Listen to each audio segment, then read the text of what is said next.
ان کے حواری تھے وہ بھی یہی بات مانتے ہیں کہ حضرت عیسیٰ کو سولی پہ نہیں لٹکایا گیا تھا، اور یہودیوں نے اس دن جشن منایا تھا خوشی کا کہ ہم نے عیسیٰ کو قابو کر لیا اور پھانسی پہ لٹکا دیا۔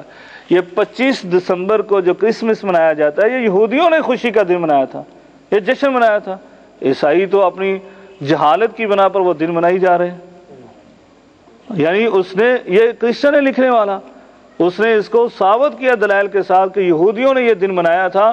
آج وہ عیسائیوں کے اندر اس انداز سے یعنی رائج کر دیا گیا کہ وہ خوشی کا دن منانے لگے۔ اور پھر قرآن مجید کی دلیل اس بات پر، یعنی قرآن مجید کی بھی دلیل ہے کہ حضرت عیسیٰ علیہ السلام اس دن پیدا ہو ہی نہیں سکتے۔ آپ عرب میں رہتے ہیں، آپ کے لیے وہ دلیل سمجھنا بڑا آسان ہے۔ سورہ مریم کے اندر ہی ہے کہ حضرت مریم جب حاملہ ہوئی تو کیا ہوا، وہ کھجور کے درخت پہ جا بیٹھی، اور کھجوریں لگی ہوئی تھی یا نہیں تھی؟ لگی ہوئی تھی۔ آج سردیوں کے موسم میں یہاں کھجوریں لگتی ہیں، یہ باہر کھجوریں ہیں، گرمیوں میں ہم نے دیکھا ہے ان پر کھجوریں لگی ہوتی ہیں، گرمیوں میں لگتی ہیں، سردیوں میں نہیں لگتی، سردیوں میں ہو ہی نہیں سکتی۔ تو تازہ کھجوریں آپ ہلا کر کھاتی تھیں، اس کا مطلب ہے حضرت عیسیٰ تو گرمیوں میں پیدا ہوئے ہیں، سردیوں میں تو پیدا ہو ہی نہیں سکتے۔ وہ گرمیوں کا کوئی جون جولائی کا مہینہ ہوگا جس میں پیدا ہوئے۔ یہ 25 دسمبر کو کون سی ولادت ہوئی؟ یہ حقیقت بات ہے، اس کی بات 100% ہے کہ اس دن صرف پھانسی ہوئی ہے، یعنی پھانسی بھی نہیں ہوئی ہے، ہم نہیں کہہ رہے، یعنی جو ان کا عقیدہ ہے۔ اور یہودیوں نے اس دن جشن منایا تھا۔ یہ یہودیوں کا جشن جو تھا وہ حضرت عیسیٰ کے پیروکاروں میں سمجھ لے کہ عیسائیوں میں یہ آ گیا۔ یہ ان کو بھی سمجھانا چاہیے، بھائی یہ آپ کا دن نہیں ہے، کیوں منا رہے ہیں؟ جو ہمارے قریبی ہیں، جو ہمارے دوست ہیں، ان کو سمجھانا چاہیے۔ تو اللہ تبارک و تعالیٰ اس کی ہمیں توفیق دے۔ بہرحال یہ مبارک بات کسی صورت میں ہمیں نہیں کہنی چاہیے، اس سے اجتناب بھی کرنا چاہیے۔ واللہ تعالیٰ جی جی جہاد اسلام کا رکن ہے، اللہ کے حکم اور نبی صلی اللہ علیہ وسلم اس کا طریقہ کیا ہے؟ یہ بڑا اہم سوال ہے، لیکن لمبا بھی بہت ہے کہ جہاد اللہ تعالیٰ کا حکم ہے، یہ حقیقت ہے۔ اللہ تعالیٰ نے نبی پاک کو بھی کہا، مسلمانوں کو بھی کہا کہ یہ جہاد کرتے رہو کافروں کے ساتھ، منافقوں کے ساتھ، لیکن یہ اس کی شروط ہیں، کچھ آداب ہیں، اس کو سامنے رکھتے ہوئے بنیادی شرط یہ ہے کہ جب کوئی کافر جو ہے وہ مسلمانوں پر حملہ آور ہو جائیں تو پھر ان کے جواباً میں یعنی دفاعی جنگ جو ہے وہ لڑی جائے، اس کو جہاد کہا جائے، اور وہ بھی وقت کا حکمران وہ اعلان کریں، اور ایک امیر کے تحت جو ہے، مختلف گروپوں کے تحت نہیں، ایک امیر کے تحت وہ جنگ لڑی جائے تو اس کو جہاد کہا جائے گا۔ واللہ تعالیٰ سبحانک اللہم و بحمدک۔